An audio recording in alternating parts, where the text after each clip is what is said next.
This past weekend, I read the book of Hosea in a couple sittings with my children. It was real eye-opening, the wisdom in this book. We could read it 1,000 times and get new nuggets of wisdom each time. Blown away by the parallel of chapter 6 with Psalm 51. God saw right through the passive repentance that wasn't deep and true in chapter 6 as it was in David's repentance in Psalm 51. Sometimes we choose to forgive others because God commanded us. We cannot restore anything if the repentance was not real. But we can see how the enemy will use the word of God to trap those who truly love others as God has called them to enable others to repeat the same sin over and over without any true remorse.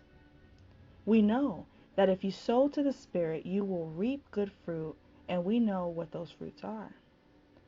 What we need is wisdom to discern whether a fruit is truly a fruit, or is it like the fruit Eve ate, which was appealing to the eye and delicious in taste, but the repercussions of that one decision lasted many generations later, even today, and will last until Christ comes back.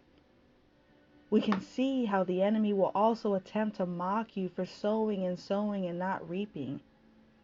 But we are reminded of Galatians 6:9. Let us not grow weary while doing good, for in due season we shall reap if we do not lose heart. Check out verse 7 through 8 though. Do not be deceived, God is not mocked, for whatever a man sows, that he will also reap. For he who sows to the flesh will of the flesh reap corruption, but he who sows to the Spirit will of the Spirit reap everlasting life.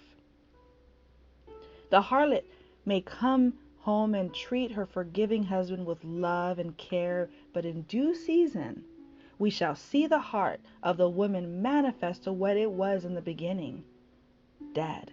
And do not judge the heart of the repentant harlot, who may not come back with nearly a sweet appearance and fruit, for she is utterly disgusted by her behavior, and in time will reap good fruit if her husband is faithful and just to be patient with her. The parallel of the harlot and the bride of Christ is amazing. Next time I read this book, I'm going to highlight who said what and when God started speaking versus the children of Israel versus Hosea. This book is powerful. Some similarities to how God operates, as we saw in the book of Job.